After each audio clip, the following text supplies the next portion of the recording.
Hello, this is Becky Hill. I'm the head librarian at the Hayes Presidential Library and Museums, and this is a very brief overview of how to trace your house's history.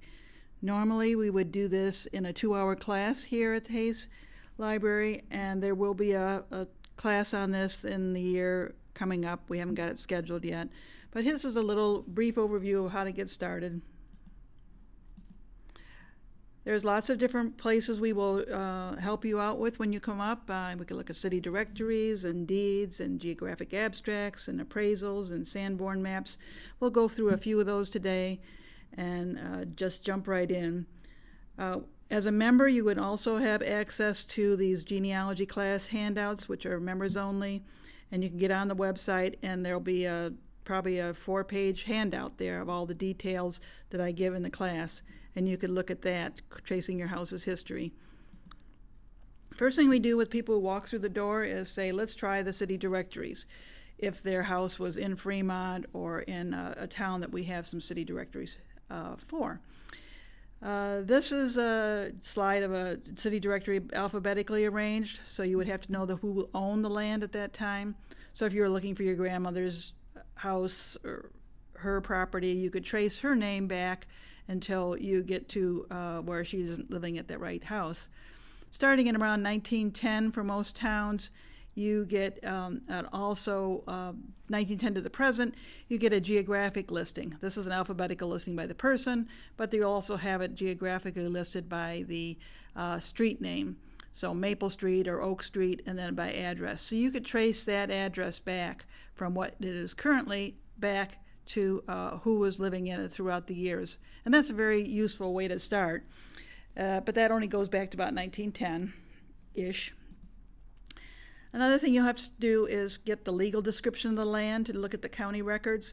And you could do that. You may have that already. You know it's lot number so-and-so, or it's northwest quarter of section so-and-so in Ballville Township. But if you don't, you could look at the county website, county auditor's website, and they have these throughout the state of Ohio and other places too, but you could find a legal description there on these, and those are all for free. What we have in Sandusky County, which is really nice, not all counties have this, is a geographic abstract, and this is on microfilm. It takes a chunk of land out in the country or even a city lot, and it lists all the people who have owned that land up to fairly current, maybe the 1980s or so. So this is a chunk of land, southwest quarter of section 32 in some township, and it tells you the first owner was bought it from the state bought it directly from the United States, was J. Stem for $100 back in 1834, and it chases that land all the way down to, this one just goes down to 1875, and there's more to it obviously, but it shows you all the people who own that land, and that's a great way to find who owned the property, and not necessarily who bought or built the house, but who owned the property throughout the years. And the deeds are great description of the land, but they will not tell you what was on the house, whether there's a house on there or not. So the deeds are good to look at, but they will not tell you whether there's a house there, when it was built, anything like that. What does give you information on the houses that are on the property are appraisement records, those tax records that we were looking at prior. This one, we have a set of books in 1924 that went through the whole county of Ohio and county of Sandusky and reappraised the taxes. So out in the country, farm property, nothing on it, or if it had a house on it, would talk to that, and it would tell you that it was 2-story, it was frame, or whatever. That's all these little things, hard to read here. But what is also valuable, it gives the approximate age of the house in 1924. And in this one, it says the house was 22 years old. So that sounds pretty good. And that landowner probably knew when that house was built. So that would give you a nice date to start from. Another set of books that we have here in the library is the Sanborn maps. These were made originally for insurance agents and helped them figure out how to insure homes. They're mostly the inner town of a city, so it's not all the suburbs and things. but it goes up and down the streets and gives you the footprint of the property, the house that's there. This is a two-story dwelling with a porch out there. Yellow means it's frame or wood. Pink means it's brick. The blue means it's stone. And these are dated, some of them go back to the 1800s, and we have them up to about the 1960s. They're really cool to look at, and they're fun, but they only are good for people and have houses in towns. There's another one here. This is in Garrison in Maine, which is now a park. Shows the Presbyterian Church and things. This is wonderful for local history besides family history and histories of houses. It's just really cool to see what was there at a certain time period. There's a key that tells you what all that stuff means. And then there is a website through OPLN, which is an Ohio Public Library's website, showing you Sanborn maps that have been digitized throughout the whole state of Ohio. So this is very neat to have. It's free. They're in black and white because they're on microfilm, and then they were digitized, but this is a good place to look throughout the whole state of Ohio. If you have a place out in the country, you'll not, Sanborn maps aren't going to help you, but the country can be found. Some of these atlases that are back, this one's back in 1874. This is Seneca County. We have one for 1876 in Sandusky County. And there are little dots here.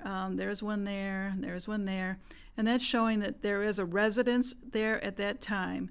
Now, it may not be the same house that's there now, but there was a residence there. And if you have a nice old brick house, you think it's built from that time period, you can pretty much say, well, yeah, it was there in 1874 at least. So that's a very cool place to look, and that is for all the areas out in the country. This does not do the towns, the cities, it just does the outlying areas. Country land is divided into the section breakdown. You might have a lot of land, 160 acres, and you might have a whole northwest quarter of a section of land. This is what a legal description will refer to when you're out in the country. And they break it down to 40 acres, the southeast quarter, the southwest quarter of section so-and-so in such and such a township. Another tool to use is the census records. Starting in 1880, they would list the street on the side there, that's Vine Street, and they give you the house number. So 426 Vine Street in 1900 was owned by Anthony Height. His wife was Edith, and Clyde was his son with a K. It gives you their birth year, when they were born, and it's also giving you all the neighbors. So it's a very cool thing to look for when you're doing your genealogy. But in this case, it's very good for tracing your house's history to see if there was a house there in 1900 or in 1880. Before that, they didn't list street numbers. So this is another place we will direct you when you come to the library. Finally, Google Maps is new in the last 10 years, cool. And you could put in, under Google Maps, you could put your address in and see what comes up. It'll give you a map to orient you. And then you will have a street view also. And this is a great way to kind of see what happened to maybe your family property after 100 years or so. You can look back, find your family property and see what it looks like now. And then the satellite view will put it in some context as far as where it is, physically. So there are lots of different ways to look into your family house, tracing your house's history.